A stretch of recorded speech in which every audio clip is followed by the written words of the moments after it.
Bonjour, bonsoir, chers amis téléspectateurs. Aujourd'hui, l'Afrique et la Caraïbe sont dans votre émission. Alors, j'ai beaucoup de plaisir à recevoir deux personnalités que vous allez découvrir comme moi, parce que je ne les connais pas beaucoup, mais je sais qu'ils ont des messages importants à nous délivrer et aussi des expériences dont ils peuvent nous faire part et qui vous intéresseront probablement, enfin j'espère en tout cas. Je vous souhaite donc de passer un agréable moment avec nous et puis de tendre l'oreille. Et s'il y a des choses que vous voudriez nous renvoyer, des messages, des témoignages, eh bien vous passez par la rédaction de Zouk TV. Voilà, bon après-midi ou bonne soirée si vous voyez l'émission en rediffusion. Alors, je vous présente mes invités, monsieur deux personnalités prestigieuses, en tout cas qui font beaucoup de choses.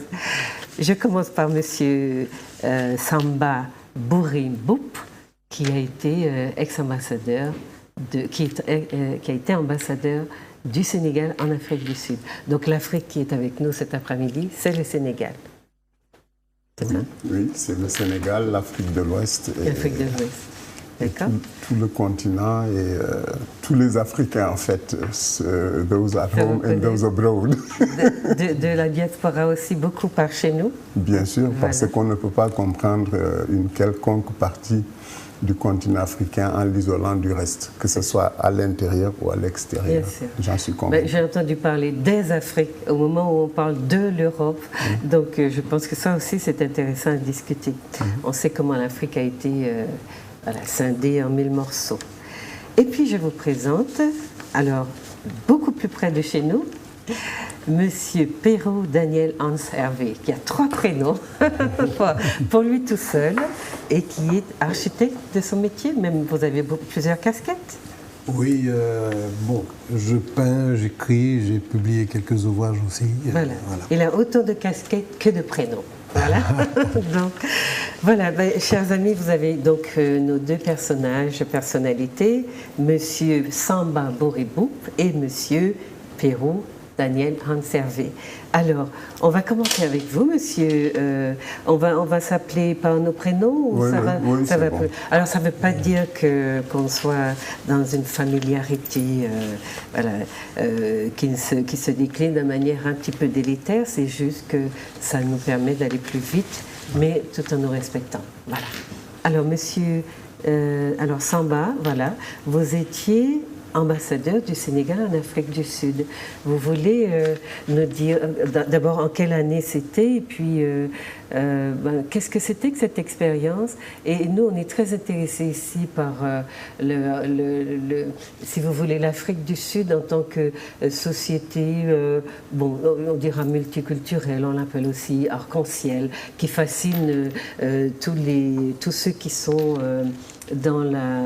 qui ont une représentation de nos sociétés comme étant des sociétés métisses. À défaut d'avoir une culture, nous sommes des métisses.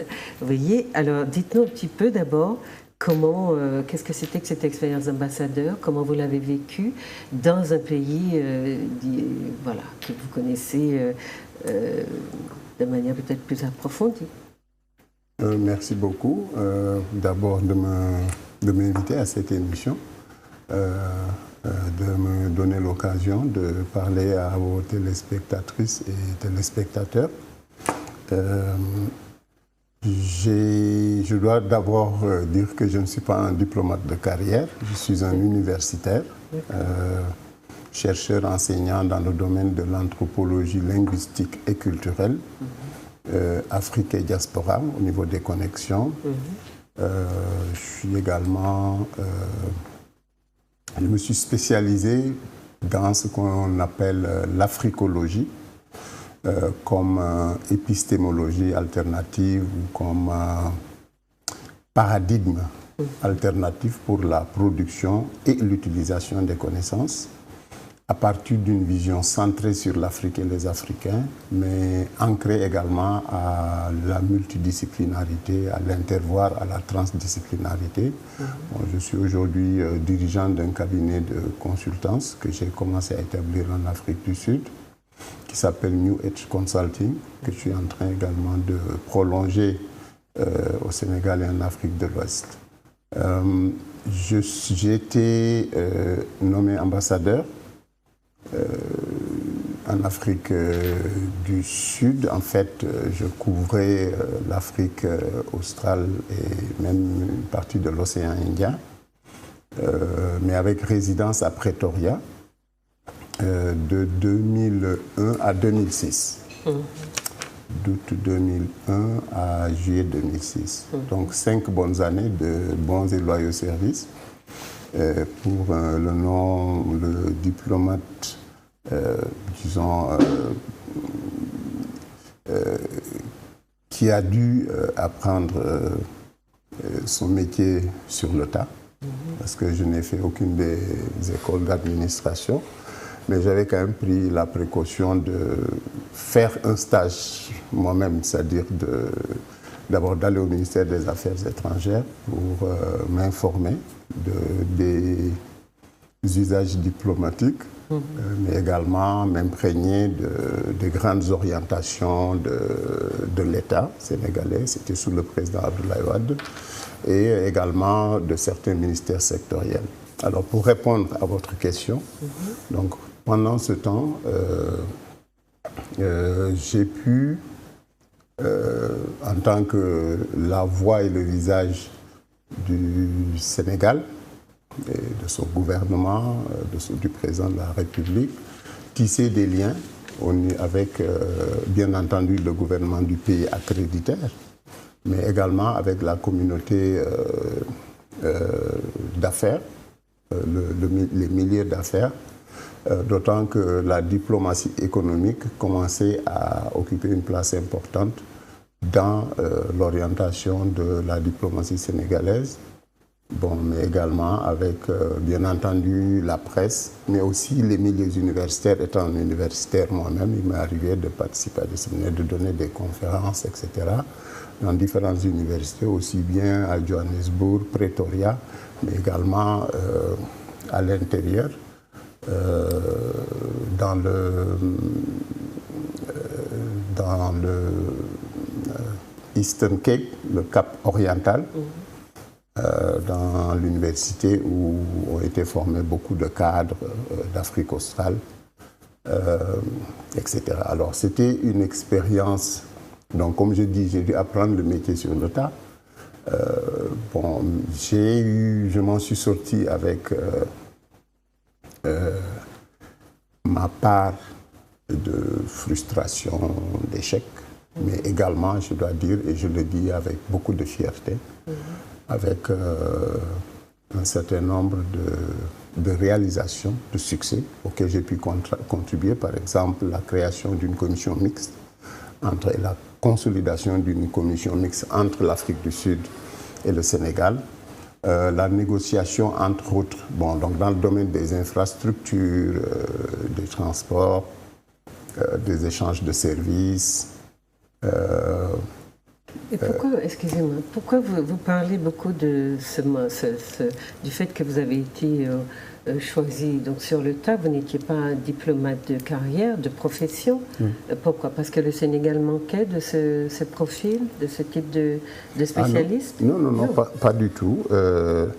Bon, cela est dû, disons, au fait que le ministre des Affaires étrangères était un ami, quelqu'un de Dr Cheikh Tidiane Gadio, donc avec qui on s'était connus, bon, on avait fait des choses ensemble en tant que établi une relation du temps où nous étions étudiants en France.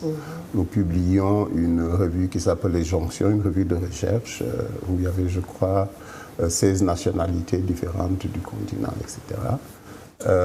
Et donc, il m'a proposé le poste d'ambassadeur, que j'ai mis du temps à accepter, d'ailleurs, je dois dire. Bon, finalement, je me suis décidé à me jeter à l'eau.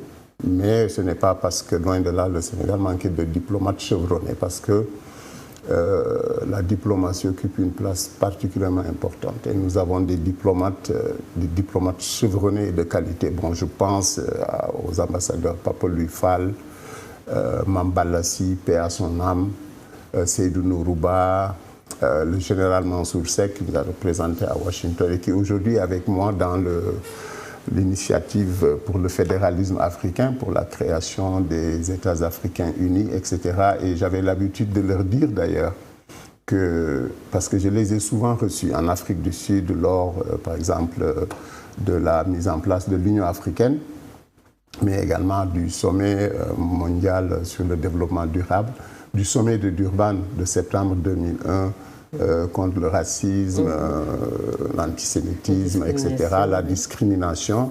Alors, quand ils me félicitaient pour les avoir bien reçus, etc., bon, je leur répondais toujours que il ne peut y avoir rien que je puisse voir venir de loin et qui puisse me faire peur dans le cadre de mon travail, parce que je sais que chaque fois que j'aurai des doutes, des questions à poser, vous serez là pour m'aider à trouver les réponses. Donc ce n'est pas parce que le Sénégal manquait de diplomates. Alors une dernière chose, j'étais arrivé à participer à un processus de négociation qui a abouti à un accord de code sharing entre South African Airways et Air Sénégal International, et avec 14 vols hebdomadaires qui, partis de Johannesburg, passaient par Dakar pour aller continuer aux États-Unis ou Washington ou Atlanta ou New York,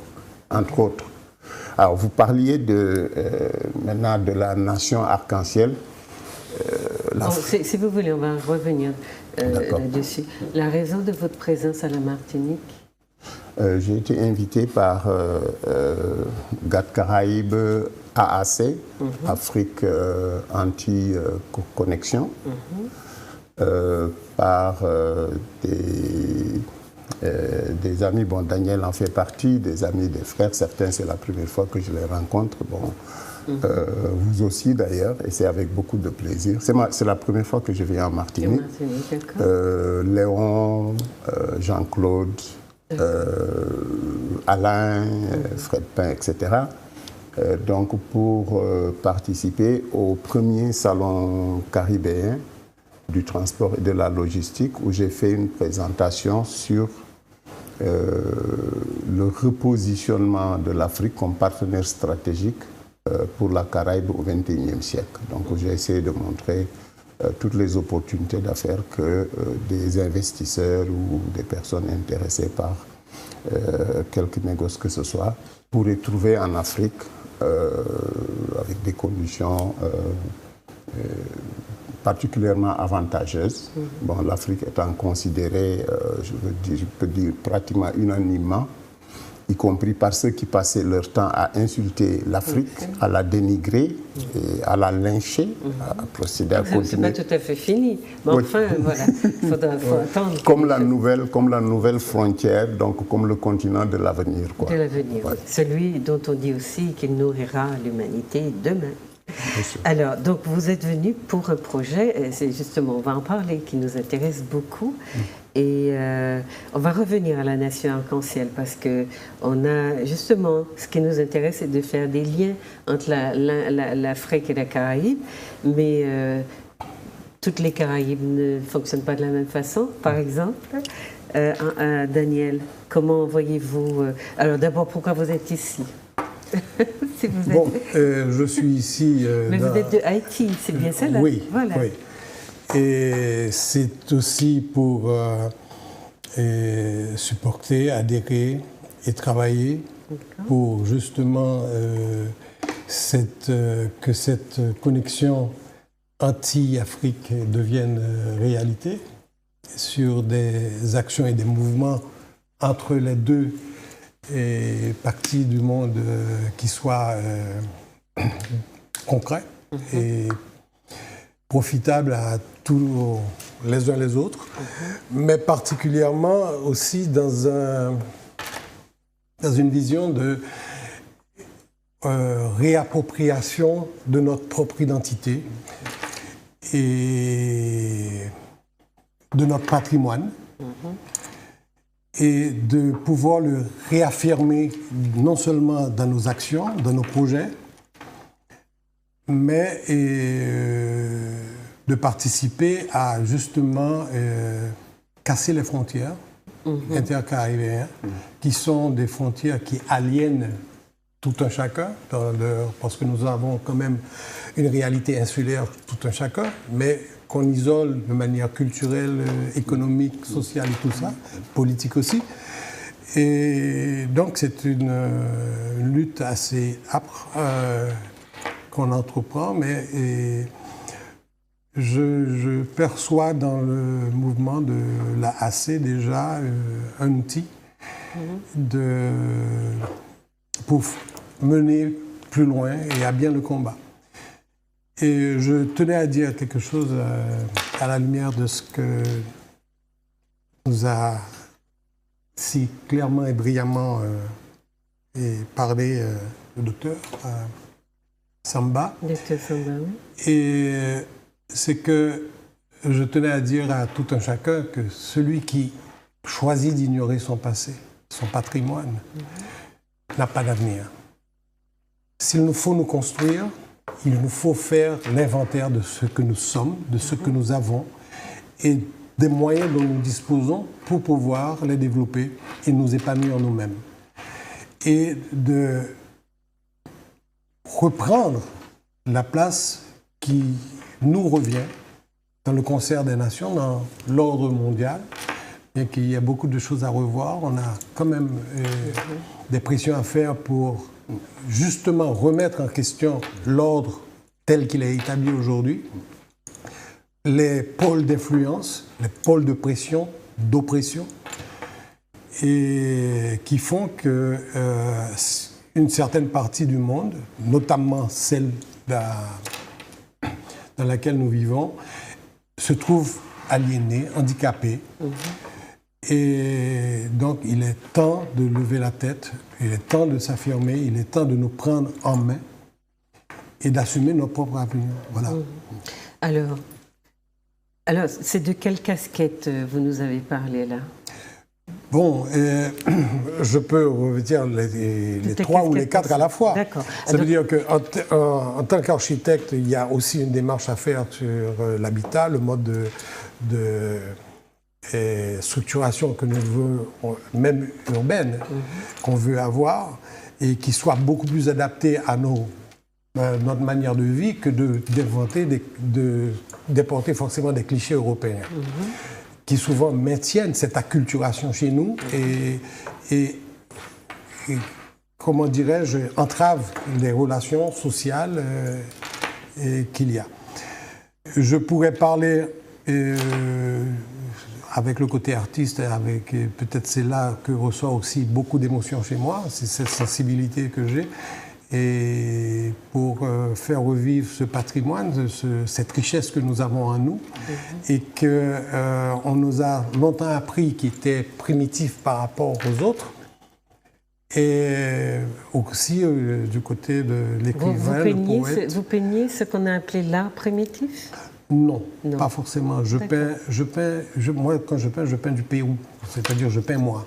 Je peins mon ressenti, je peins mon état d'âme, je peins ma perception du monde. Pas figuratif nécessairement. Pas forcément. D'accord. Et j'ai appris par mon héritage haïtien de ne pas me donner de limites et de toujours me repousser un peu plus loin et pour atteindre mes objectifs. Mais aussi, on ne peut pas entièrement s'exprimer ou s'épanouir si on ne participe pas à cet épanouissement collectif. Et donc, j'apporte ma plume, parce que j'écris aussi, j'apporte ma plume, mes mots, ma peinture, moi, et dans ce combat et reconnaissance, je tiens bien à dire, quand je parle de reconnaissance de l'individu antillais, haïtien ou caribéen, je ne parle pas par rapport à l'Europe, par rapport aux Américains, par rapport aux autres. C'est la reconnaissance d'abord de nous autres, entre nous. Et... Parce que vous parliez de réappropriation de notre identité. Et il aurait fallu qu'on la définisse. Elle ressemble à quoi? Qu'est-ce que sont on dira les caractères principaux de cette identité? Nous sommes, parce que justement, dans ces définitions un petit peu folkloriques, folkloristes de nos identités qui font de nous des nations arc-en-ciel, des créoles, voilà. De quoi nous parlez-vous exactement? Bon, l'identité, c'est d'abord c'est prendre conscience de soi.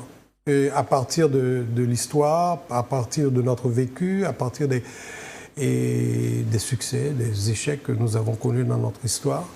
Mais c'est cette complexité aussi de notre réalité géopolitique, géographique. Et les sacrifices de nos pères pour justement arriver à nous construire un certain espace de liberté, de justice. Elle n'est pas encore finie, cet espace, parce qu'il y a encore des barrières qui sont posées. Ça sous-entend que nous soyons, nous, les acteurs, en tout cas dans ce qui concerne la définition de notre identité, bien sûr, que nous en soyons, nous, les premiers acteurs. D'accord. C'est jusqu'à maintenant, nous sommes plutôt identifiés. Voilà. D'accord. Alors, docteur Samba, je trouve très joli de vous appeler docteur Samba. C'est mieux. Alors, je vais vous appeler, c'est docteur Daniel. Non, je ne suis pas docteur. Mais oui. Ah, il n'est pas docteur. Architecte, non docteur. Voilà. Docteur Samba, vous avez dit tout à l'heure que vous étiez à la Martinique. Chers amis auditeurs, j'espère que vous nous suivez. Donc, j'ai deux invités qui vont faire un seul, parce qu'ils viennent nous parler d'un projet dans lequel ils sont associés, ou alors un projet qui est appelé à se développer, etc. Et c'est un projet qui nous concerne au premier chef, parce que l'espoir que cela fait naître pour nos sociétés et pour notre projet de réunir l'Afrique et la Caraïbe, c'est l'établissement d'une ligne aérienne qui permettrait que nous puissions aller aussi sur le continent qui n'est qu'à 4 heures de chez nous, vous voyez. Et donc, c'est dans ce cadre-là, et pour cette raison, l'une des raisons principales pour lesquelles ils sont là, ils vont nous raconter un petit peu la faisabilité du projet.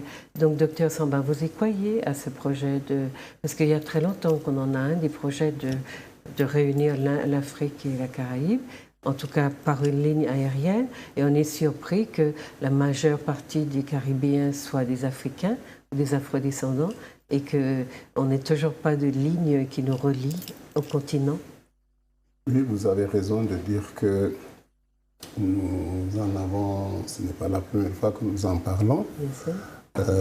Moi, je me souviens qu'en 2007, j'étais invité à participer à la commémoration du Bicentennial Global Dialogue, donc entre l'Union africaine et sa diaspora, sous l'égide du gouvernement de la Barbade, le bureau du Premier ministre,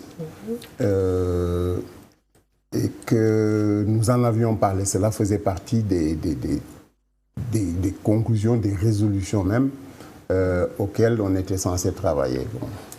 Maintenant, 10 ans pratiquement sont écoulés et rien ne s'était passé. Mais je n'y crois pas seulement, nous sommes en train d'y travailler à la concrétisation de ce projet-là. On dit dans ma langue, le Wolof, que toute chose dont le moment arrive ou est arrivé devient facile. Et je veux bien croire que le moment de réaliser cette connexion, de mettre en place cette connexion aérienne, qui, je l'espère, sera suivie d'ailleurs d'une connexion maritime, etc., est arrivé. Nous sommes en train d'y travailler. Il y a déjà une compagnie qui s'appelle Ava Airways, donc qui a commencé à opérer au niveau de la Caraïbe et pour laquelle je suis chargé d'aider à ouvrir des portes à trouver des partenaires sur le continent. Elle est américaine, cette compagnie? Elle est de quelle nationalité? Elle est de... Ava, vous avez dit Ava Airways? Ava, oui. Oui, Ava. Airways. Elle est de nationalité dominicaine. Dominicaine, d'accord. Elle opère au niveau entre la Dominique à ce niveau-là, mais avec le projet donc d'établir cette connexion avec le continent africain, bon, via Dakar. Bon, je pense que c'est un choix incontournable, étant donné la proximité de Dakar. Les Mamelles, où sont situés le monument de la Renaissance africaine à Dakar, représente le point le plus occidental du continent africain. Donc, trouver des partenaires de façon à pouvoir ouvrir cette ligne, donc pour le trafic passager, mais également le fret entre le continent et la Caraïbe, et au-delà de la Caraïbe, disons, avec le reste de la diaspora. C'est pour cela d'ailleurs que nous sommes allés en Haïti, entre autres choses, pour pouvoir... Donc pendant votre séjour ici, vous êtes allé en Haïti? Oui, après le salon caribéen du transport et de la logistique. Qui s'est déroulé la semaine dernière? La semaine dernière, oui, à Madiana, au centre de conférence de Madiana. Le 6 mai, c'était quoi? Quelle date exactement? C'était du 11 au 13. Du 11 au 13 mai. Du 11 au 13 mai. Donc si vous regardez cette émission dans 10 ans, sachez que c'était 11 et 13 mai 2016. Oui, au centre de conférence de Madiana. Donc nous avons eu des rencontres de travail, déjà au sein de notre équipe. Donc de AAC, Afrique Anti-Connexion, mais également avec des avocats, également nos propres avocats pour finaliser le travail, donc le paperwork comme on dit, mais également avec d'autres instances de facilitation. Par exemple, nous avons été au CFI, le Centre de facilitation des investissements de Haïti, bon, pour nous enquérir de l'environnement des affaires, du code des investissements, de toutes les démarches à entreprendre pour ouvrir et stabiliser une entreprise, un business en Haïti, etc. Nous allons faire la même chose. Je suis chargé, à travers mon cabinet New Edge Consulting, de faire le même travail au niveau du continent africain. Et Et avec notre collectivité ici, la CTM, vous avez des contacts? La CTM? Oui. Oui, il y a des oui, bien sûr, je viens... Un intérêt aussi pour... vous avez trouvé de l'intérêt pour ce projet? Ah oui, je viens de sortir, je sors d'une audience avec le président, Dr Lise. Dr Lise, le président de l'Assemblée législative. De l'Assemblée législative, qui s'est montré très enthousiaste pour cela. Et nous espérons pouvoir le compter parmi les passagers du vol inaugural. Ah ben voilà, formidable. D'accord. Je reviens à vous, Dr Samba, tout à l'heure, parce qu'il faut qu'on soit dans une répartition juste du timing. Alors, donc pas Daniel, pas Dr Daniel. Non. Voilà. Moi, j'avais envie de... Donc, vous êtes intéressé par ce projet puisque vous avez été à ce colloque à l'Atrium, non, à Madiana. À Madiana, oui. À Madiana, et vous y avez cru, vous y croyez aussi? Bon, il y a des percées qui sont intéressantes aujourd'hui. Et sur la restructuration, par exemple, du port, pour les opportunités qui vont arriver. Mais sans trop m'attarder là-dessus, les opportunités ne sont des opportunités que lorsqu'elles sont saisies, et par des actions, par des projets, on les fait vivre. Et donc, il y a une balle qui est lancée, à nous de l'attraper avant qu'elle ne rebondisse autrement. On ne sait pas dans quelle direction elle va partir. Mais voilà. Mais en plus de ça, je crois que même s'il y a des opportunités qui s'offrent à nous aujourd'hui, il ne faut pas nous perdre dans ce que nous voulons en finalité, c'est-à-dire la vision que nous avons à partager et qui ne peut pas être au tout départ juste mercantile, économique. Ah ben, je vais vous poser la question. D'accord. Il faut que ça aille au-delà de tout ça pour qu'on puisse bien l'absorber, l'utiliser et en tirer profit. L'affaire, c'est que c'est un outil qui nous est proposé, c'est à nous de faire ce que nous en voulons. Mais là, c'est là que la vision,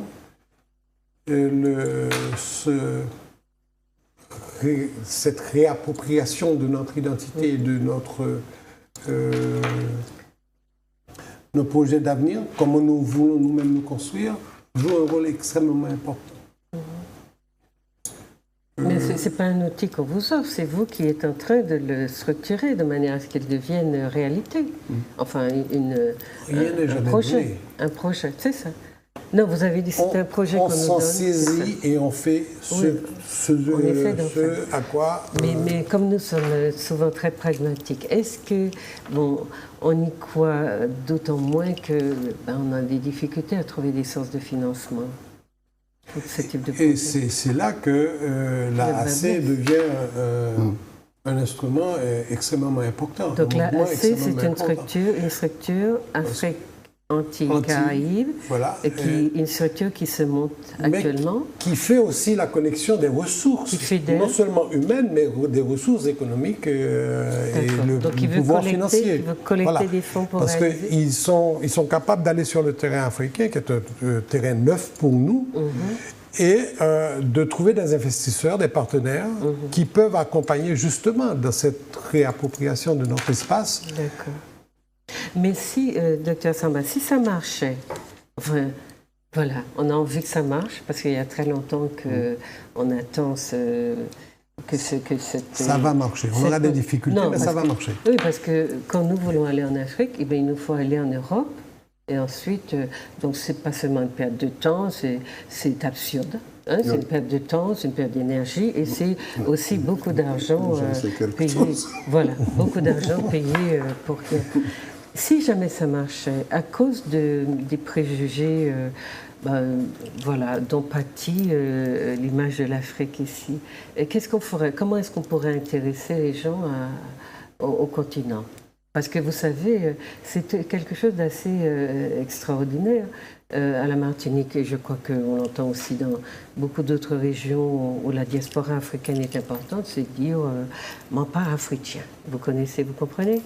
Je ne suis pas africain. J'ai rien à voir avec l'Afrique. On est devenu quelque chose, depuis le sortir du bateau, de la cale du bateau, on est devenu un nouveau monde.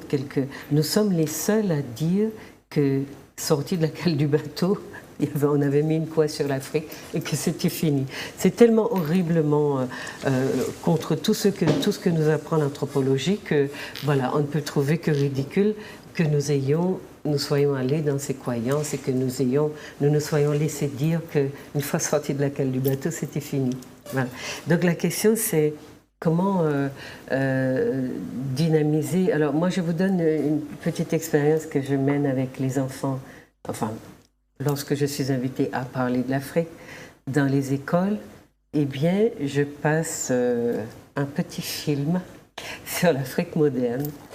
Et souvent, 2 minutes suffisent pour révolutionner les mentalités, les imaginaires, pour dire mais on ne nous a jamais montré cette Afrique-là, on ne la connaît pas. Mais pour nous, ce sont des sauvages, ils sont gros tout nus, ils grimpent aux arbres. Enfin, c'est une image qui est absolument vivace dans l'esprit de nos populations. Et donc, ce que je voulais juste terminer, vous dire que c'est vrai qu'il faudrait que vous nous donniez plus d'images. Il faudrait que dans la construction, pour déloger ces préjugés, j'allais dire très archaïques, d'ailleurs tout préjugé est archaïque, pour les déloger, il nous faudrait des images. Parce que je vous assure, je suis allée dans une école, je n'ai pas eu le temps de projeter un film dans les 10 minutes que cela durait, je n'ai présenté que 4 minutes. 4 minutes du documentaire. Et je n'ai rien, j'ai pas fait de commentaire, j'ai demandé aux enfants, aux jeunes, hein, c'était quand même des jeunes de terminale, etc., première terminale. Et alors? C'est là, on touche du doigt là, un problème qui est à mon avis, présent et qui est urgent. C'est celui qui contrôle l'image, contrôle les mentalités, contrôle et l'économie, du coup. Voilà. Oui. Et trop souvent, les images qui sont projetées nous viennent des gens qui, justement, ont intérêt dans leur système économique à aliéner la réalité africaine. Ou à nous cacher cette Afrique-là. Voilà. À nous cacher cette Afrique-là. Et donc, mais c'est heureux d'entendre qu'il suffit de 4 minutes pour... Dans mes expériences, j'en ai fait plusieurs. Que les gens se reposent les bonnes questions. Mais c'est justement là aussi qu'on a un travail énorme à faire. C'est pour remettre en lumière la vraie image d'Afrique. Je peux en parler, pourquoi? Parce que je connais ce même problème qui est beaucoup plus présent en moi par rapport à Haïti. Oui. Longtemps, on a divulgué des images de bidonville, de pauvreté, de misère, de ceci, de cela, et de boat people. C'était un argument anti-indépendance dans nos régions. C'est ça, c'est ça. Il fallait décourager les gens. Hein. Voilà, c'était de dire, par les images, ne cherchez pas à répéter l'expérience haïtienne, parce que vous allez y arriver là. C'est ça. Alors que Haïti a une toute autre réalité. C'est vrai que c'est un pays qui connaît de fortes difficultés parce qu'elle est oppressée. Il y a une volonté réelle de la rabattre, de la mettre sous tutelle, absolument. Et en politique, dans le social et tout ça. Et parce qu'il y a des intérêts cachés. Et c'est sa richesse culturelle, c'est sa richesse minière, c'est sa richesse naturelle, et qui fait qu'elle est considérée comme l'arrière-cour américain. Il faut préserver ça comme ça, que personne n'y touche. Donc tout le politique tourne autour de ça. Et on n'a jamais eu l'émergence d'un pouvoir nationaliste réel en Haïti. Qui est empêché d'émerger. Voilà. Oui. C'est toujours par des compromis entre la peste et le choléra. Il faut choisir un candidat ou bien qu'il soit issu directement de l'école américaine ou bien des gens qui sont prêts à vendre leur âme pour faire la basse besogne de tenir Haïti dans les rangs pendant leur mandat.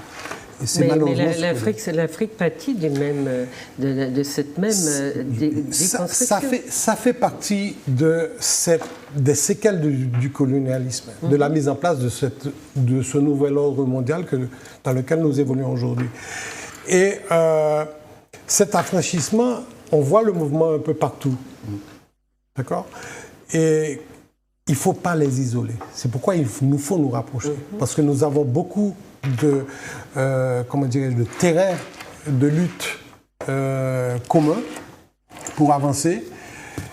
Nous avons des luttes, je dirais un mot peut-être intestines, qui nous concernent nous-mêmes parce que nous avons quand même une réalité. Oui, qui nous freine. Et chez nous, donc, comme on dit, il faut laver devant chez soi. Donc on a à faire un grand lavage chez nous. Et quand je parlais de revoir la vision qu'il y a ou le regard qu'on porte sur Haïti, c'est justement en mettant sur la table la réalité dans laquelle Haïti évolue. Ses difficultés, les handicaps,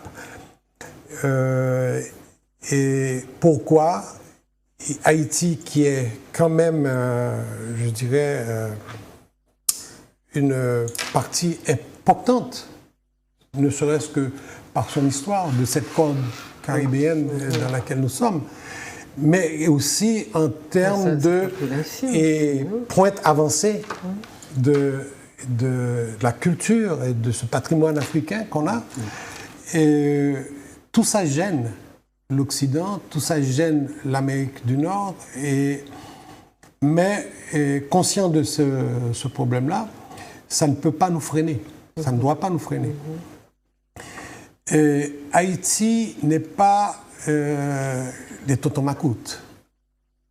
Haïti, c'est pas les émeutes, les chaos qu'on voit tous les jours.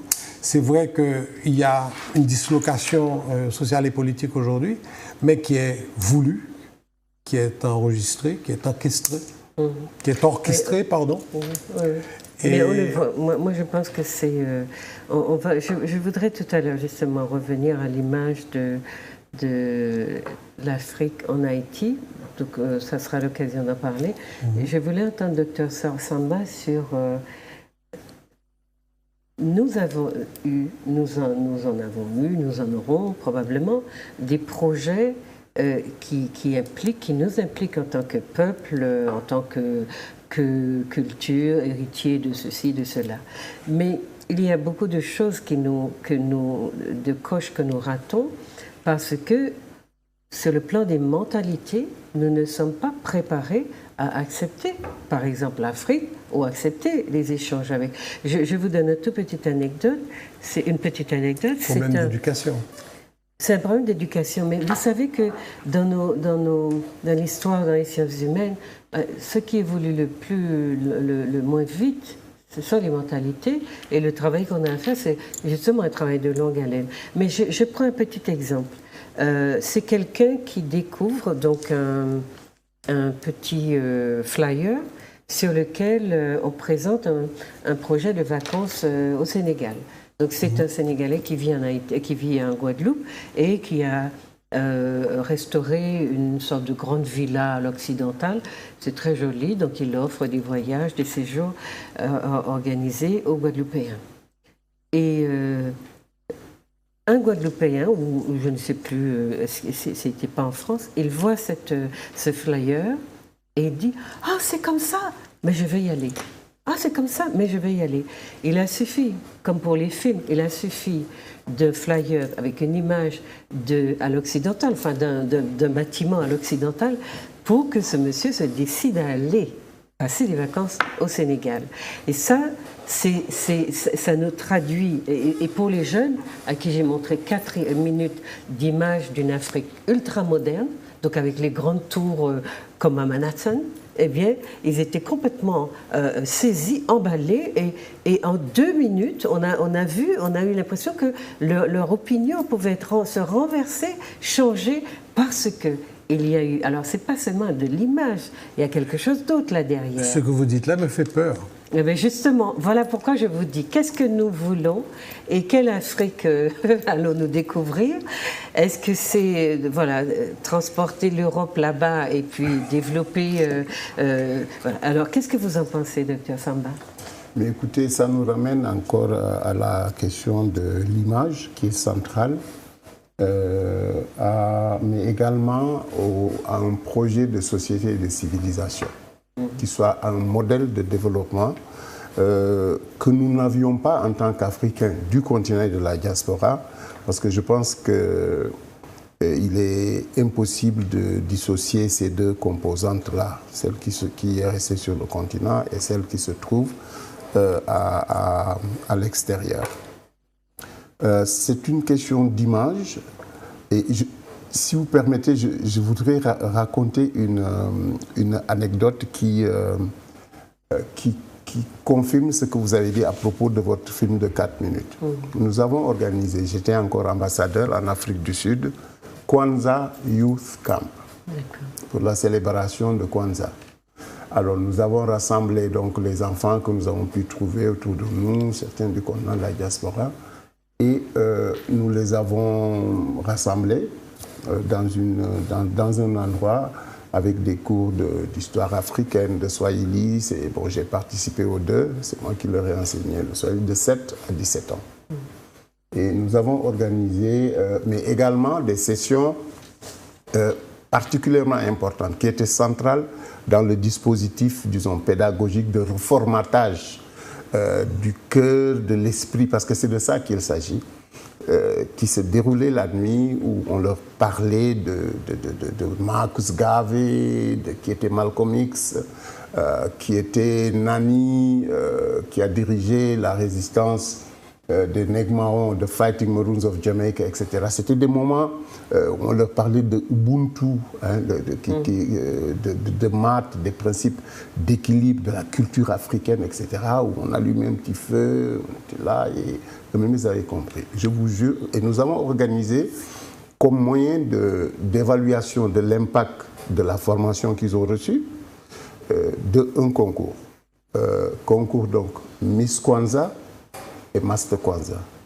Little Miss Kwanzaa, Little Master Kwanzaa. Et la question, c'était une seule. Vous estimez que vous êtes éligible au titre de Miss Kwanzaa ou de Little Mr. Kwanzaa? Pourquoi? Je vous jure, les enfants, ce qu'ils ont restitué est allé bien au-delà de ce que nous leur avons appris. C'est-à-dire l'impact était phénoménal. L'ambassadeur du Soudan, que j'ai convaincu à l'époque d'amener ses deux sœurs, ses deux filles, pour venir sur cela, a pleuré le jour de l'évaluation. Parce qu'il m'a dit, écoute, je ne m'attendais pas à cela. Alors c'est allé plus loin que cela. Vous vous souvenez, Kwanzaa, c'est du 26 décembre au 1er janvier. Oui. Et chaque jour est dédié à un principe. Umoja, l'unité, Kujichagulia, self-determination, donc être maître de son propre destin, Nia, avoir un but, Kuumba, la créativité, Ujima, le travail collectif, Ujama, la famille, etc. etc. À la fin, donc c'est entre Noël, ouais, c'est la période de Noël et du Nouvel An. Les enfants ont refusé d'aller passer Noël avec papa et maman. Ils ont dit, vous organisez, non pas Noël, vous organisez une fête là pour le Nouvel An parce que nous ne voulons pas nous quitter. Et les parents qui ont insisté pour amener leurs enfants parce qu'ils avaient déjà fait des plans, etc. et tout, bon, ont eu des problèmes parce que donc c'est pour dire que la question de l'image, de l'éducation, elle est fondamentale. Donc la balle, elle est dans notre camp. C'est à nous de mettre en place un dispositif d'information, d'éducation, qui permette justement de reformater le cœur et l'esprit des enfants en leur faisant redécouvrir cette identité africaine qui est la leur, qui est belle également, parce qu'ils viennent d'un continent qui est le berceau de l'humanité, mais également de la civilisation humaine, qui est riche de toutes ces cultures. Et dans l'approche africaine, la diversité n'est pas un problème en soi. Ça, c'est pour les États, c'est le modèle d'État-nation occidental dont il faut se défaire d'ailleurs. La diversité est les sources de richesse, d'enrichissement mutuel, etc. Et c'est en faisant ce travail-là, en utilisant nos langues, le créole, les différents créoles, parce que nous ne pouvons pas, comme disait Cheikh Anta Diop, il n'est pas possible de savourer un mets délicieux avec la langue de quelqu'un d'autre, mais également la spiritualité. La redécouverte de la spiritualité africaine. Docteur, permettez, je vous arrête.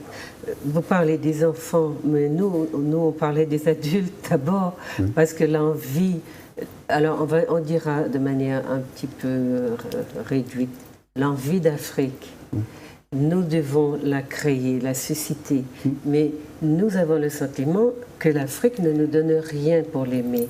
C'est peut-être ça aussi. Comment nous tissons des liens? Qu'est-ce qu'elle nous envoie? Qu'est-ce qu'elle nous donne? Et quand on regarde fonctionner le monde, on entend souvent tous les pays qui ont produit une diaspora s'occupent de leurs membres d'une manière ou d'une autre. Et on a l'impression que seule l'Afrique ne le fait pas. Oui, alors, mais juste avant de laisser répondre Dr Samba, je vais dire une chose. C'est que la relation que nous maintenons souvent avec l'Afrique, elle se fait à travers tiers. Elle n'est pas directe. Mais c'est pour ça que j'ai demandé les images. Qu'est-ce qu'ils nous donnent pour que nous parlions sans intermédiaire? Et Dr Samba a parlé de choses très fortes quand il a parlé de reformater. Oui. ça laisse Et le projet Kwanza, attendre beaucoup de choses. Le projet Kwanza, c'est ça aussi. Pourquoi tout à l'heure j'ai dit que j'étais un petit peu effrayé sur ce que vous avez dit, sur les images, dès que l'image était présentée, tout de suite, moi j'ai eu une image en tête, c'est que l'image qui était présentée répondait encore aux clichés qu'ils ont reçus. Donc l'attraction qu'ils avaient n'était pas d'aller pour se dépayser du cadre qu'ils connaissent, mais de retrouver l'occidental sur le continent. Sur le continent. Là, on est censé rencontrer l'Afrique. Voilà. Mais c'est important. C'est là où je veux dire, dans un projet comme ça, peut-être pour cela qu'il faut des anthropologues dans ce type de projet. Parce que, justement, le travail de construction d'une Afrique diabolisée comme d'une Haïti diabolisée, il a été si long, il a été si unique. Enfin, je veux dire, il n'y a pas eu de contre-production. Donc, c'est un travail qui s'est fait de manière unilatérale sur des siècles. Et en plus, ce sont deux régions où, justement, les richesses sont tellement importantes qu'il faut maintenir la diabolisation par tous les moyens. Et donc, actuellement, nous avons vu, par exemple, très récemment, un documentaire sur l'Afrique par Antenne 2, réalisé par Antenne 2, qui montrait une Afrique, bon, elle n'est pas encore explosivement moderne, mais enfin, les gens découvraient des bâtiments, et je vous jure, vous parliez des enfants, ben, nous avons des gens qui ont 60, 70 ans, qui sont à la retraite, qui ont regardé ce documentaire et qui ont dit, qui n'ont jamais accepté de parler d'eux en termes de descendants d'Afrique, et qui ont dit, nous, Africains, après ce documentaire de Antenne 2, qui est passé il y a peut-être un mois, du coup, on l'a distribué. Parce qu'on s'est dit, mais voilà, ça marche, c'est tellement simple. Alors moi, ce qui me fascine, c'est la mince couche d'aliénation ou de préjugés, ou la facilité avec laquelle nous pouvons justement enlever cette couche de préjugés de la tête de nos enfants, de nos jeunes et de nos gens. If we do the right thing, si nous faisons ce qu'il faut faire. Et c'est là où je voilà. pense que les anthropologues, et ça a commencé, il y a un travail qui a commencé. Les sciences sociales humaines, l'histoire, l'anthropologie, la linguistique. Il y a par exemple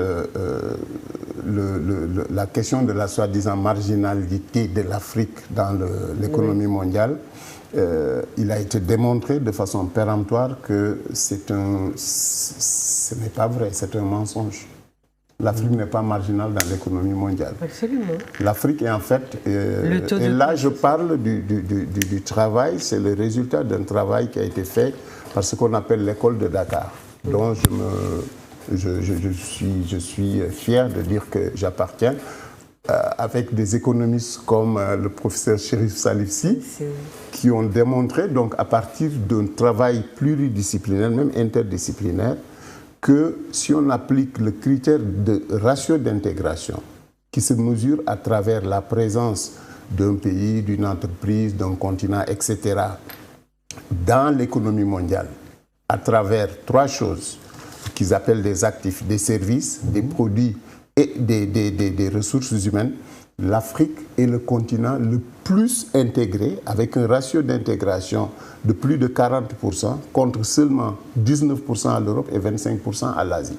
Le problème avec les actifs africains, c'est qu'ils n'incorporent pas beaucoup de valeur ajoutée, parce que ce sont généralement des produits qui ne sont pas transformés, qui viennent du secteur primaire. Oui. Mais ça, c'est quelque chose qu'on peut corriger. Oui, et justement, la mise en place de cette ligne aérienne et de la construction d'infrastructures, parce qu'actuellement, il y a un boom, en fait, au niveau des infrastructures. On construit des ports en Tanzanie, à Takoradi, sur le lac Victoria, en Afrique, etc. Il y a le chemin de fer à écartement standard qui est en train de reconnecter l'ensemble de l'Afrique de l'Ouest, etc. etc. Oui, mais ça, ce sont des infrastructures qui sont très modernes. Ce sont des infrastructures. Mais en même temps, oui, pardon, docteur. En même temps, les gens vous diront, et pourquoi le peuple n'en profite pas? Parce que c'est vrai qu'on a l'impression qu'on sait, on l'entend dire, on est convaincu, mais on voudrait justement, comme en Haïti aussi, on voudrait qu'il y ait une autre forme, qu'on réussisse une autre forme de répartition des richesses et que les pays africains qui vendent leurs matières premières à partir du travail des Africains, qu'il y ait un retour sur, en tout cas sur vente ou sur investissement. Maintenant, on n'a pas toutes les clés de l'économie, des économies africaines, mais enfin, on sent qu'il y a l'Afrique anglophone, il faut l'appeler comme ça, qui demande à l'Afrique francophone de se réveiller un peu, de s'allier pour que justement ce boom économique qu'on sent dans cette partie de l'Afrique se répercute aussi sur l'Afrique dite francophone. Bon, il y a d'abord la question du modèle de développement. Il faudrait qu'on sorte, même les taux de croissance dont on parle, la croissance ne signifie pas le progrès social. Absolument. Il faudrait qu'elle se traduise donc en termes d'élargissement des possibilités d'accès aux services de base, à l'eau potable, à l'assainissement, au logement décent, à l'éducation, etc., etc. Donc ça, c'est un préalable ou c'est une des conditionnalités. Il faut qu'on sorte des modèles qu'on nous a imposés. Il faut également que... il y a des initiatives, il y a des efforts. Il faut que l'on réforme les législations et les procédures d'accès à la terre. Aujourd'hui, il y a une prédation terrible sur les terres, sur les ressources naturelles, que certains États, certains gouvernements ont commencé à essayer d'arrêter, de freiner. Par exemple, au Sénégal, il y a aujourd'hui, dans le cadre du plan Sénégal émergent à l'horizon, je crois, 2035, il y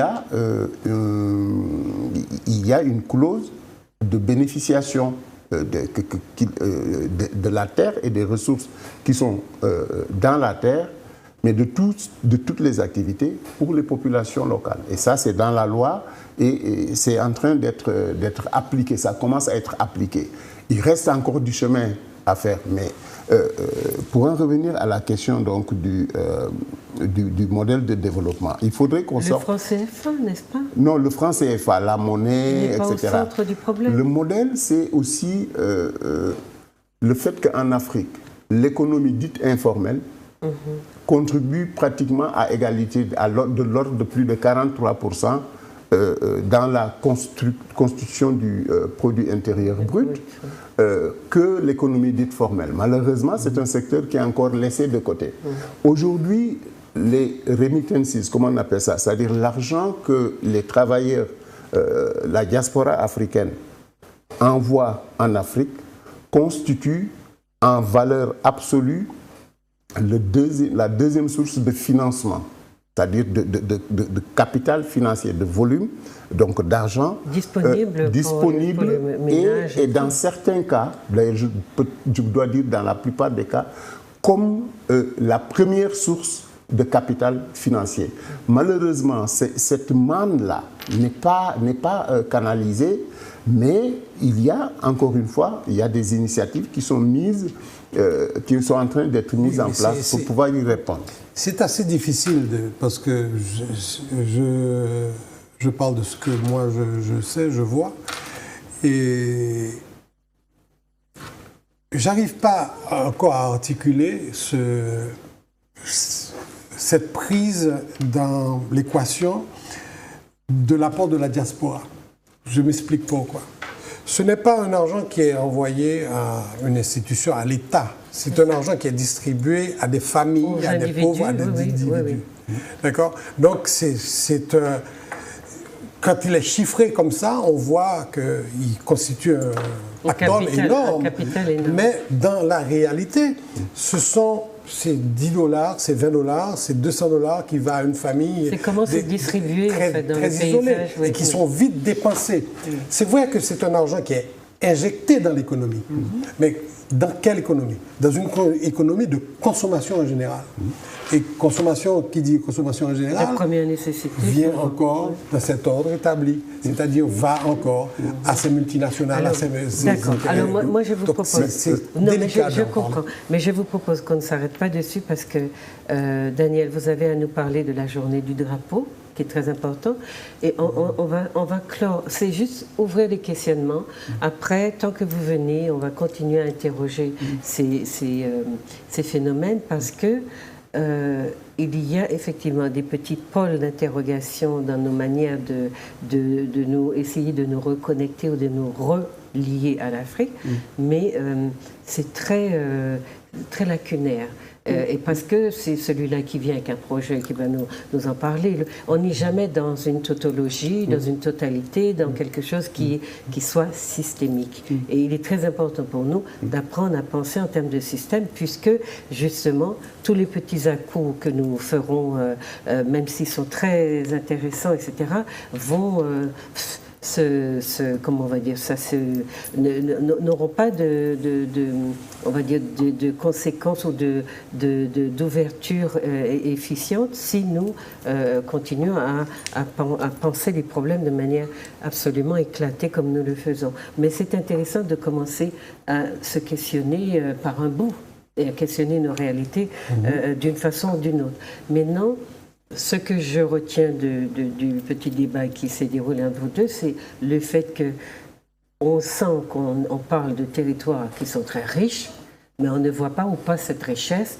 On sait qu'on est victime d'une démonisation qui est atroce, qui dure depuis des siècles et qui porte ses fruits. Parce que, à la clé, l'enjeu, c'est le développement économique de ces régions. Donc l'enjeu étant que les puissances occidentales maintiennent ou gardent la main mise sur ces régions, il faut continuer la diabolisation, la démonisation, tout ce qu'on veut. Donc ça, c'est un phénomène dont les sciences sociales peuvent bien s'occuper.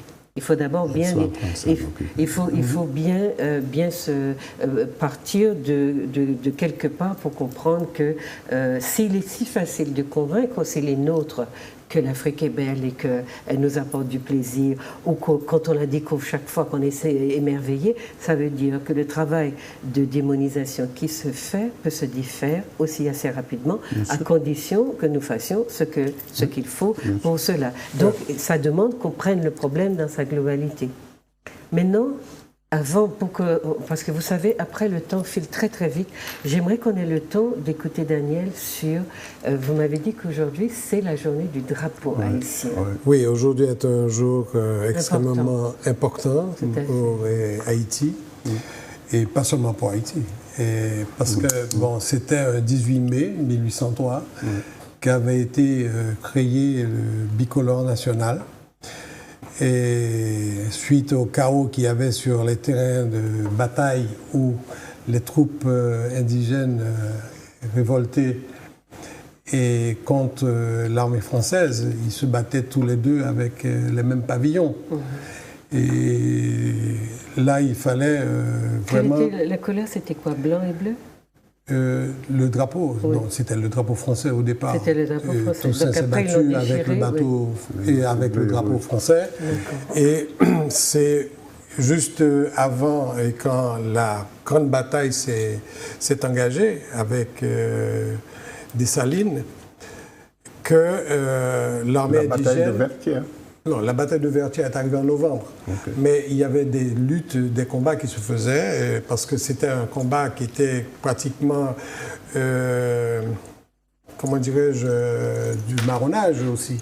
C'est-à-dire on n'affrontait pas forcément l'ennemi de plein fouet, on l'attendait dans des ravines, dans des passages étroits.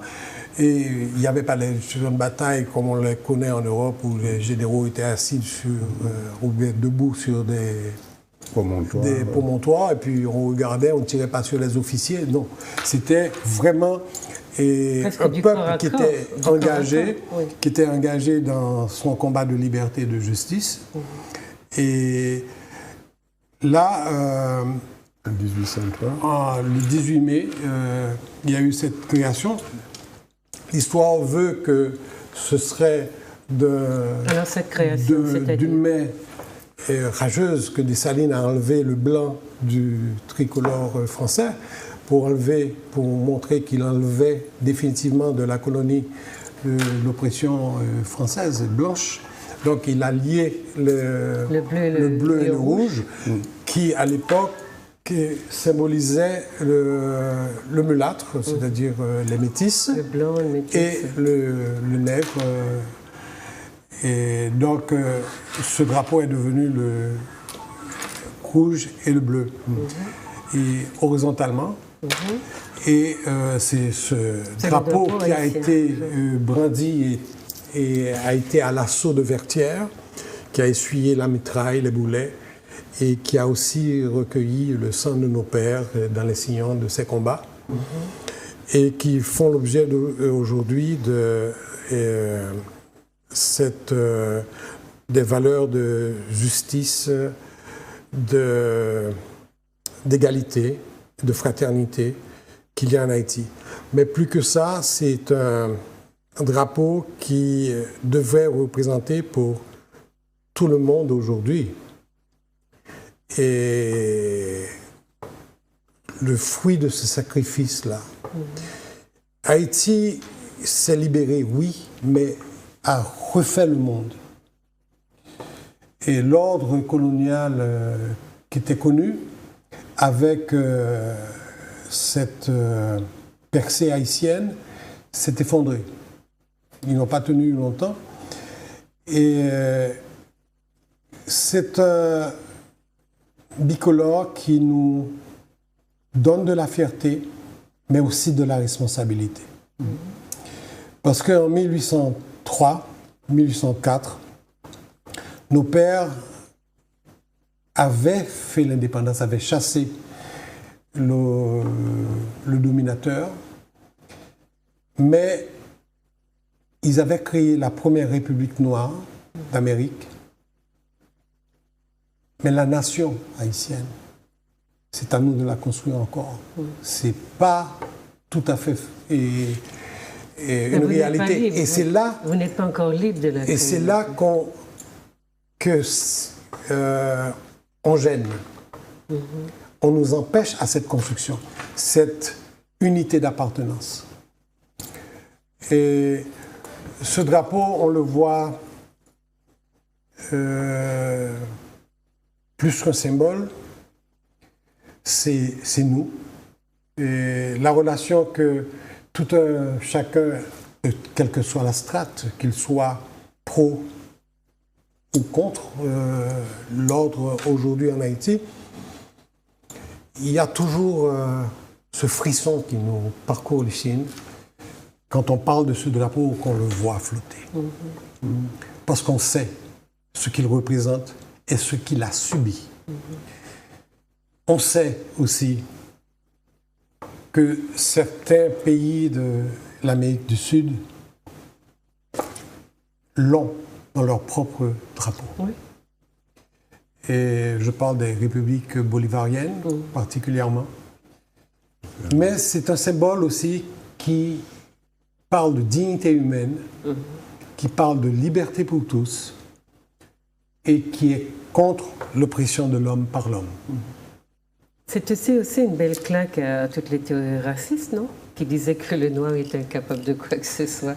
Non, je pense qu'on n'y a pas réfléchi comme ça, mais Antoine il doit l'avoir. C'est là où, quand les gens peut-être parlent que l'Afrique ou les Noirs n'ont jamais rien apporté, ça fait partie de l'histoire universelle. Okay? Cet apport d'Haïti, ce fer de lance de l'Afrique à la porte des Amériques, parce que, bon, on en parlera peut-être après, j'ai un projet où j'ai parlé justement d'Haïti comme la porte des Amériques. C'est parce que c'est cette percée, et c'est pas un Blanc, c'est pas un Chinois, c'est pas une autre nation qui avait porté ces valeurs humaines et de justice à ce point-là, au point de se sacrifier et de créer un terrain. Et puis c'est un précédent dans l'histoire de l'humanité, il n'y en a pas eu d'autre. Il n'y a pas. Absolument. Non, mais en dehors de ça, je veux dire, les Africains étaient dans la continuité aussi du monde. Hein. C'était pas nouveau pour eux.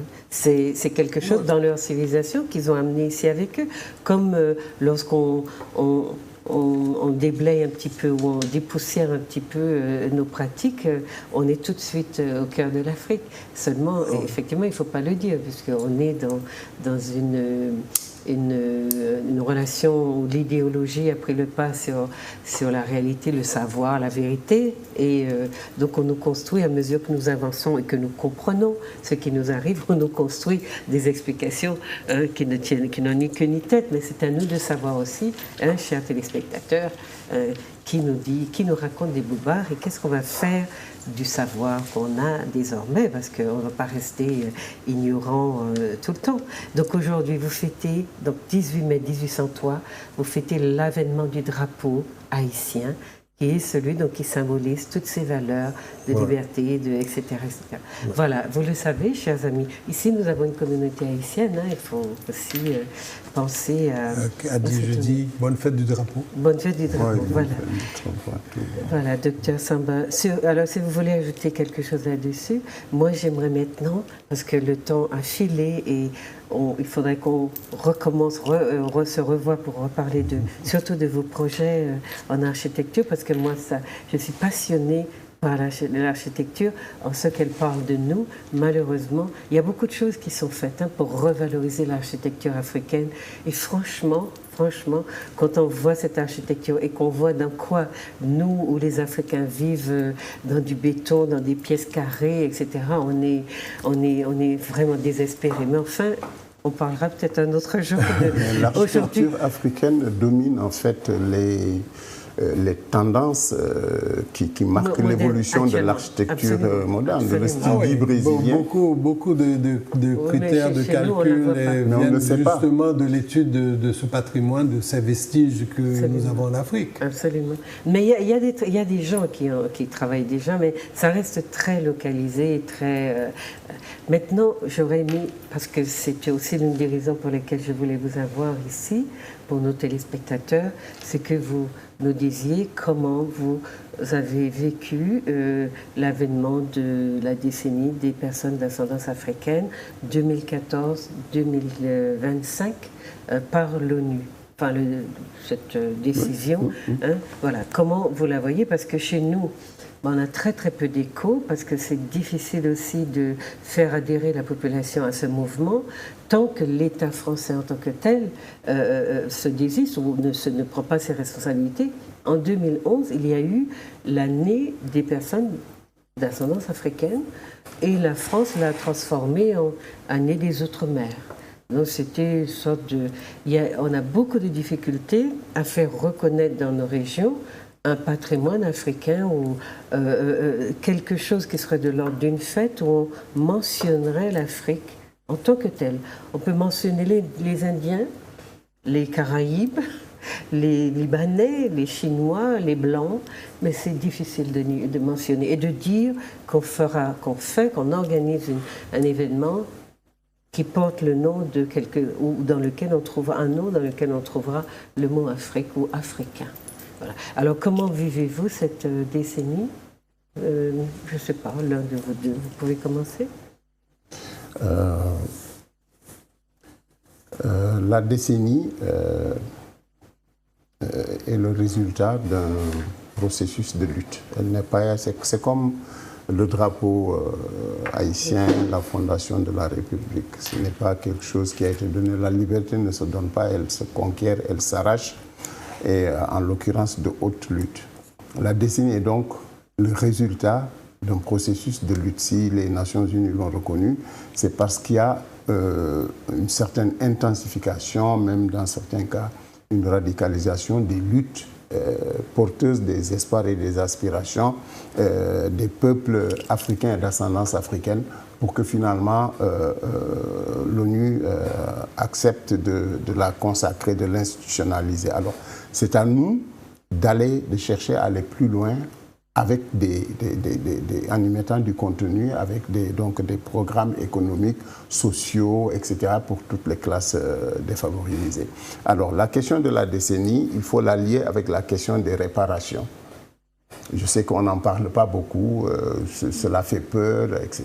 Mais c'est devenu une réalité également qui fait partie de notre quotidien aujourd'hui. Il y a par exemple au niveau du CARICOM, donc de la Caraïbe, il y a une commission sur les réparations, comme tu sais, mais c'est pas qu'on n'en parle pas tout à fait, c'est que c'est très démagogique. Aujourd'hui, quand nos élus ou nos élites se sont rendus compte que ça devenait une question incontournable, eh bien, on se met à clamer qu'on ne peut pas évaluer, ça n'a pas de prix, ça ne doit pas être de l'argent. Et je ne sais pas qui décide que ce sera de l'argent ou pas de l'argent. C'est quand même quelque chose c'est tout à fait démagogique. L'approche qu'on en a dans nos régions est tout à fait démagogique.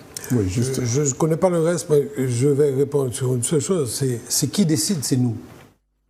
Oui, mais sur la nature et le mode de réparation. Ceux de nous qui disent non, il ne faut pas d'argent, il ne faut pas... Non, nous qui avons subi et qui payons encore les séquelles de l'annihilation.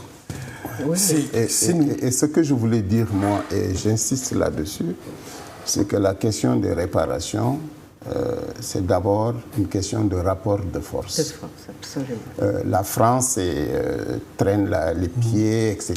Bon, après avoir traîné les pieds pour reconnaître l'esclavage comme crime contre l'humanité, mais en le reconnaissant simplement du bout des lèvres, parce qu'en même temps, elle finance une armée de plumitifs et de soi-disant historiens qui sont en train de faire du révisionnisme historiographique en essayant essayant de rejeter la responsabilité de ce crime contre l'humanité sur les Africains, en disant que oui, bon, quand on est arrivé, on n'a fait que consacrer des pratiques esclavagistes, alors que l'esclavage tel qu'ils l'ont pratiqué est inconnu dans l'histoire de l'Afrique. Par contre, il a existé en Grèce, la société grecque était une société, la soi-disant démocratie grecque était une démocratie en fait exclusivement réservée aux citoyens et dont les autres, les esclaves, etc., qui représentaient d'ailleurs la majorité de la population, étaient exclus. Donc je dis que c'est une question de rapport de force. C'est par notre capacité à nous organiser sur le continent et la diaspora que nous pourrons imposer la reconnaissance et la mise en œuvre de cette idée de réparation. Effectivement, il est vrai qu'il n'est pas possible de quantifier. L'oppression n'a pas de prix, il est difficile de la quantifier, bien que certains s'y exercent. Ce dont il s'agit de façon beaucoup plus fondamentale, quand on parle de réparation, c'est de mettre en place, prendre les dispositions qu'il faut pour qu'il y ait une réforme des paradigmes de base et de la manière dont est structuré et dont fonctionne ce monde-là. Il faut qu'on réforme le système des Nations Unies. Il faut se battre pour que l'Afrique puisse disposer d'un siège permanent avec droit de veto comme tous les autres. Parce que la situation actuelle est tout à fait inacceptable, où les 3/4 de l'agenda de discussion et de travail du Conseil de sécurité porte sur les questions africaines, alors que l'Afrique est le seul continent qui ne dispose pas d'un siège permanent avec droit de veto. Ça, c'est un. Les règles du système commercial mondial, le World Trade Organization, doivent être réformées également, avec tout ce qui va avec AGOA, les accords de partenariat économique avec l'Union européenne, toutes ces choses-là, il faut y mettre une croix, tout simplement. Mais quand je dis qu'il faut y mettre une croix, c'est par notre capacité à nous organiser et à imposer cela à nos autres partenaires ou interlocuteurs, etc., que cela deviendra une réalité. La question du tribunal ICC, International Criminal Court, à La Haye, qui est en train de juger un président qu'on a kidnappé, la Cour pénale internationale, toutes ces choses. Qui juge que les chefs d'État africains. Voilà, Androv, peut-être de Milosevic, etc. Oui. Donc voilà, ce dont il s'agit, c'est en fait de trouver revoir les institutions, de les remanier. Revoir les institutions, les rapports, les institutions et les principes qui régissent encore les relations entre les peuples. Mais ça, à la limite, ça ne dépend pas des autres. Hein. La balle est dans notre camp. C'est à nous de nous montrer sérieux. On ne verrait jamais Bush accusé de crimes contre l'humanité et amené devant le tribunal de La Haye parce qu'il a et tout fomenté pour aller en guerre contre l'Irak. Pas que Bush, tous, voilà. Mais Non, la Cour pénale internationale est faite pour punir les Africains. Et ce sont les Blancs qui punissent les Africains. C'est pas mal. C'est international pour cette raison-là. Alors, le temps qui nous est imparti est en train de se terminer. Qu'est-ce que vous diriez sur donc, cette histoire, cette décennie, pour Haïti notamment? Il y a des manifestations, Timides. Des manifestations timides. Voilà. Et je ne pense pas que bon nombre de la population connaît cette réalité. C'est ça. Parce que, bon, Haïti, quand même, il y a... C'est malheureux de le dire, mais il faut faire une distinction. Il y a la République de Port-au-Prince et il y a la République d'Haïti. La République de Port-au-Prince, il y a dans ces 4 millions ou 6 millions d'habitants, il y a probablement seulement 1% qui soit, comment dirais-je, au courant de ce qui se passe autour. Autrement, le reste du pays vit sa réalité et est un peu tenu en autarcie. Mais l'africanité chez Haïti, elle est indissociable. Oui, elle est dans son quotidien, elle est dans sa campagne, elle est dans la relation entre les paysans, dans le combit, elle est dans leur manière de fonctionner, leur manière de produire, et dans leur croyance, dans leur spiritualité. Mais aujourd'hui, on a justement, c'est ce qu'on se disait. C'est vrai que Haïti, c'est l'État le plus africain de la Caraïbe, dans cette manière qu'on a d'essayer de la caractériser, mais en même temps, on entend de plus en plus, et je l'ai lu dans des mémoires d'étudiants qui étaient donc inscrits à l'Institut Aimé Césaire d'Haïti, de l'université. Donc ils étudiaient la gestion, l'économie, le développement, enfin des thématiques qui forment des cadres pour développer Haïti. Et j'ai eu donc à corriger 5 mémoires, et dans tous les mémoires, les jeunes disaient que c'était à cause des mentalités, des traits de culture africaine que le peuple haïtien était arriéré et qu'il n'avançait pas, et que c'était une entrave au développement, à l'entrée d'Haïti dans la modernité. Et donc les enseignants avaient laissé dire, et c'était celui qui suivait celui qui suivait était africain lui-même. Oui, mais c'est un amalgame qui était extrêmement dangereux. Il y a un travail à faire, c'est vrai, il y a un travail à faire sur un point. Je vais confier l'enseignement de nos enfants, de nos jeunes à des jeunes. Je vais lui dire pourquoi. J'ai longtemps parlé, plusieurs fois parlé de ce problème-là, et puis j'ai pas l'impression que quelqu'un ait pris la balle au rebond ou cherché à aller. C'est qu'il y a une mentalité qui prévaut en Haïti. C'est justement à cause de l'oppression, à cause de cette réalité, à cause de cet embargo non dit, ok. C'est que l'Haïtien ne se sent pas responsable de son environnement. Comme ici. L'homme a mouru dans Guinée, l'homme a mouru. Ok. M'sénèque Congo, m'sénèque Dahomey. On va retourner au pays. Voilà. Ouais. Donc, je ne suis pas responsable et je n'ai pas non plus la motivation qu'il faut pour embellir autour de moi, de défendre cette écologie, puisque cette écologie, sur le terrain, la propriété ne m'appartient pas. Il appartient au grand nom, il appartient. Donc, autant le laisser détruire. Oui. Je n'ai pas d'effort à faire. Et là, c'est là où les responsables d'éducation, les responsables spirituels, les responsables religieux ont à refaire ce travail de formatage. Oui. Enfin, d'éducation en tout cas. Voilà. Il faut absolument qu'on s'arrête maintenant. Qu'est-ce que vous voulez dire, Dr Samba, à vos téléspectateurs en signe de revoir, en espérant qu'on vous aura à nouveau sur le plateau?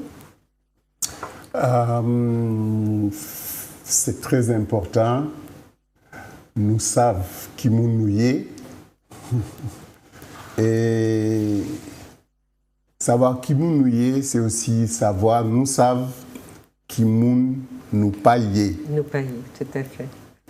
Deuxièmement, qu'à nous voulons, et nous voulons l'unité, liberté, progrès, renaissance. Qui t'en nous voulons, et nous voulons maintenant. Actuellement. Actuellement. D'accord. Et à qui chemin pour notre pays. Et nous gagnons un seul chemin, c'est l'unité. C'est la lutte qui va nous. D'accord. Et Daniel, qu'est-ce que vous voulez dire à vos téléspectateurs? Vous pouvez les regarder dans les yeux. Ah, les regarder dans les yeux. Et il faut qu'on finisse, oui. Non, j'appuie entièrement ce qu'a dit Dr Samba. Et notre avenir dépend de nous, de nos actions aujourd'hui. Nous avons des responsabilités énormes et vis-à-vis de nos enfants et sur ce que nous voulons leur léguer et ce que nous voulons que le monde soit demain pour eux. Et les opportunités se ferment si on continue d'appliquer les mêmes clichés, les mêmes programmes, si on se laisse encore avoir par ces mêmes messages trompeurs ou ces façades de richesse virtuelle aujourd'hui. Il nous faut retourner, ce que moi j'appelais dans un article une fois à la case départ, mais je le dis dans les deux sens du mot, et Fonka Tourné Bokaino, pour nous assurer l'avenir nous. En dit de nous aussi. Voilà, chers téléspectateurs, c'est déjà fini. Je vous avais dit, j'étais particulièrement honorée et enchantée de les recevoir. J'espère qu'ils vont revenir, donc Dr Samba et Daniel, parce que Daniel, vous avez à nous parler de l'architecture qu'il nous faudrait dans nos régions, et puis, etc. Merci de nous avoir suivis. J'espère que vous avez eu du plaisir à écouter nos invités. Et puis, je vous dis à très bientôt.